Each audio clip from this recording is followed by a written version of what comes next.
tout le monde devrait savoir ça sur le business, sur l'entrepreneuriat, sur le fait de créer son affaire. C'est qu'on a deux choses quand tu crées une affaire. Il y a l'idée et il y a l'exécution. L'idéal, c'est d'avoir une super idée et une superbe exécution. Et bon, le pire, c'est d'avoir aucun des deux. Mais trop de gens de la vie de tous les jours, quand ils pensent au fait de lancer un business, de lancer leur affaire, ils ont l'impression, je trouve, qu'il n'y a que l'idée, qu'en gros, si tu as une super idée, tu vas être milliardaire. Et si tu as une idée qui n'a rien de fou, bah, ça va pas marcher, ça va faire faillite, ça sert à rien. Alors que c'est totalement faux. Tu peux avoir une super idée, mais tu as une exécution pourrie derrière, donc en fait ça marche pas, un concurrent te défonce, et tu peux avoir une idée pas qui n'est pourrie, mais qui n'a rien du tout d'attrayant. Par exemple, vas-y, je veux ouvrir un restaurant de burgers, tu vois, c'est pas du tout une idée folle, puisqu'en fait tout le monde, c'est absolument pas novateur, mais si l'exécution est folle, c'est-à-dire que y a un super service client, il y a un super marketing, il y a une super belle devanture du resto, il y a une carte qui est super bien faite, les serveuses, les serveurs sont très souriants, très bien sur eux, etc.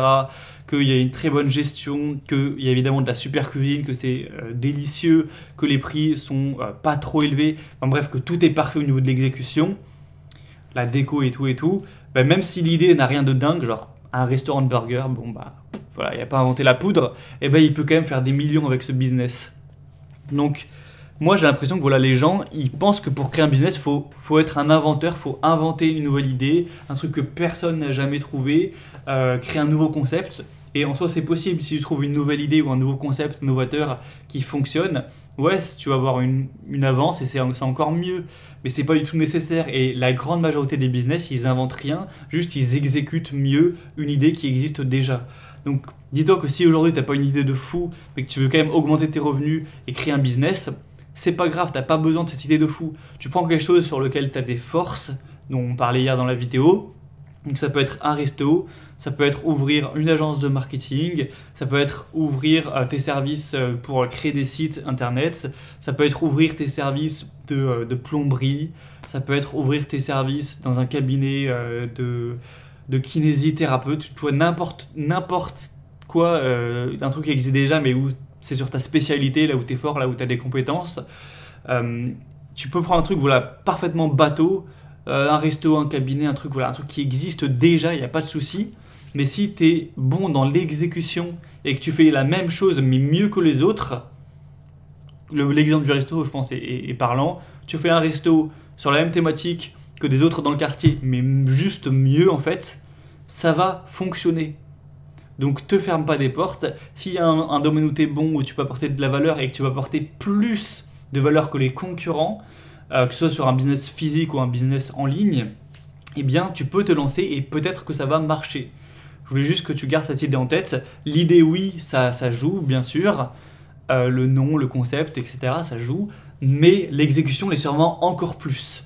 Vaut mieux avoir une idée bof et une superbe exécution qu'une idée superbe et une exécution pourrie ou bof même. Voilà, c'est juste ce que je voulais apporter. Et moi, pour dire un petit mot sur mon business, j'ai pas inventé un nouveau truc qui n'existait nulle part ailleurs. Voilà, mon business avec la fusion Amazon, j'ai pas créé un concept, j'ai fait un concept qui existait en fait à l'époque en 2019 où je me suis lancé, ça existait déjà. Peut-être que j'ai fait une meilleure exécution et du coup j'ai bouffé les concurrents, c'est tout. Donc voilà, garde ça en tête. Et dernier petit mot, c'est que forcément plus tu vas prendre un domaine niché, plus en général tu vas avoir des concurrents qui pèsent moins et du coup plus ce sera facile de les bouffer. Si tu veux te lancer dans la marque de voiture et lancer une marque de voiture, ça va être très très chaud d'avoir une meilleure exécution que Volkswagen, que Renault, que Tesla, etc. qui sont des gigantesques.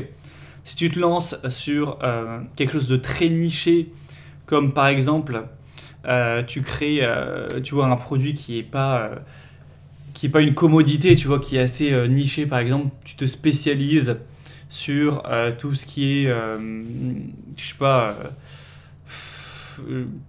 le barbecue par exemple, et que tu crées une marque de barbecue, ça va être compliqué puisque tu as Weber, puisque tu as d'autres marques qui sont très lourdes, mais c'est déjà un petit peu moins, on va dire, compliqué. Et encore, c'est pas une niche très précise. Si tu vas encore plus loin et que tu te spécialises, par exemple, dans un truc où il y a encore moins de concurrence, donc imaginons que tu crées un logiciel pour un profil particulier de personnes, pour qu'elles aillent plus vite, par exemple, imaginons sur les compositeurs de musique, avec sur une table de mixage qui compose des instrus, un logiciel pour ces personnes-là, déjà, tu auras encore moins de concurrence qu'avec les barbecues.